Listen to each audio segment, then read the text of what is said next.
रामाय रामभद्राय रामचंद्राय वेधसे रघुनाथाय नाथाय सीताया पतये नमः। प्रभू श्रीरामांना वंदन करून आजच्या बुलेटिनची आपण सुरुवात करूया आणि सगळ्यात आधी एबीपी माझाच्या प्रेक्षकांसाठी राम मंदिराची ही झलक आपण दाखवूया। पूर्णत्वास आलेलं हे राम मंदिर आणि हा तोच कळस आहे, हे ते शिखर आहे ज्या शिखरावरती ज्या कळसावरती पंतप्रधान नरेंद्र मोदींनी आज धर्मध्वज फडकावलेला आहे। हे मंदिर पूर्ण होणं प्रत्येक रामभक्तासाठी त्याची मनीची इच्छा पूर्ण झाल्यासारखी भावना आहे। आज विवाह पंचमी आहे, म्हणजे सीता स्वयंवराचा दिवस आहे। प्रभू श्रीरामचंद्र आणि सीता माता यांचा विवाह आजच्याच दिवशी संपन्न झालेला आणि म्हणूनच लेझर शोच्या माध्यमातून इथे सीता स्वयंवराचा जो प्रसंग आहे तो कळसावरती चितारण्यात येतोय, साकारण्यात येतो आहे आणि संपूर्ण राम मंदिर अतिशय सुंदर नयनरम्य दिव्यांच्या प्रकाशामध्ये नाहून गेलेला आहे, उजळून गेलेला आहे। मंदिराच्या आतली दृश्य तर अगदी अवर्णनीय अशीच दृश्य आहे। संपूर्ण मंदिराला रोषणाई करण्यात आली आहे, फुलांची आरास करण्यात आलेली आहे आणि एबीपी माझाच्या प्रेक्षकांसाठी जगभरातल्या प्रेक्षकांसाठी राम मंदिराची पहिली झलक थेट अयोध्येमधून आपण दाखवतोय। सर्वांनी कळसाचं दर्शन सुद्धा घ्यावं ही सुद्धा आपण एबीपी माझाच्या माध्यमातून रामभक्तांना विनंती करूया। कारण आपल्याकडे एक मान्यता आहे की गाभाऱ्यामध्ये जाऊन जरी दर्शन घेणं शक्य झालं नाही तरी सुद्धा कळसाचं दर्शन झालं म्हणजे देवाचं दर्शन झालं अशी आपल्याकडे मान्यता आहे। बरीच मंडळी वारकरी मंडळी जेव्हा पंढरपूरला जातात तेव्हा सुद्धा कळसाचं दर्शन झालं म्हणजे विठ्ठलाचं दर्शन झालं अशी त्यांची भावना असते आणि तीच भावना या राम मंदिराच्या बाबतीत सुद्धा तमाम रामभक्तांची। त्यामुळे हा कळस विशेष आहे। या कळसावरती आज भगवा ध्वज धर्मध्वज फडकवला गेला। या धर्मध्वजाचं वैशिष्ट्य काय आहे तर ओम हे आद्याक्षर या धर्मध्वजावरती पाहायला मिळतं आहे। त्याचबरोबर सूर्याचं चिन्ह आहे ज्याच्यावरती हे ओम आद्याक्षर आहे आणि कोविदार वृक्ष म्हणजे आपट्याचं झाड आहे। आपट्याचं झाड प्रामुख्याने धर्मध्वजावरती अंकित केल्याचं आपल्याला पाहायला मिळतं, कारण हे आपट्याचं झाड प्रभू श्रीरामचंद्र यांच्या राष्ट्राचं प्रतीक होतं, त्यांच्या राज्याचं प्रतीक होतं। कोविदार वृक्ष, तेजस्वी सूर्याची प्रतिमा आणि ओम चिन्हांकित झालेला भव्य ध्वज विधिवत त्याचं पूजन करण्यात आलं आणि नंतर मध्यान्हीच्या सुमारास शुभमुहूर्तावरती हा ध्वज फडकवला गेला।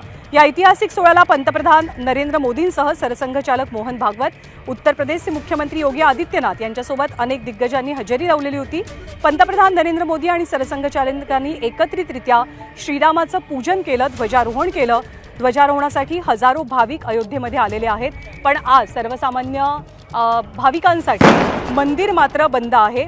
प्रभू श्रीरामाचा जयघोष आणि मंत्रोच्चारांच्या साथीनं मंदिरावरती भगव्या रंगाचा धर्मध्वज फडकला।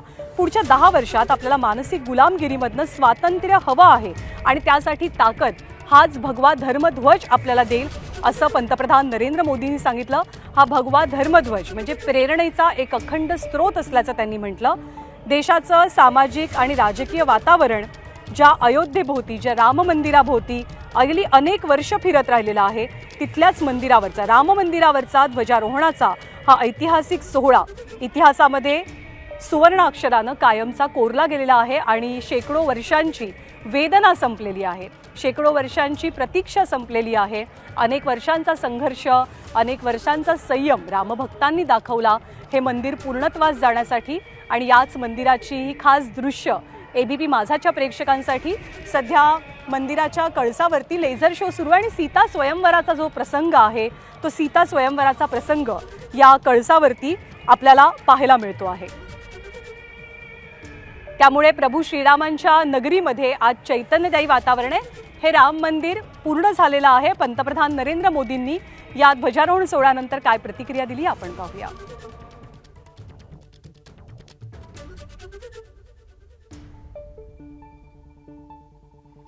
ये धर्म ध्वजा केवल एक ध्वजा नहीं,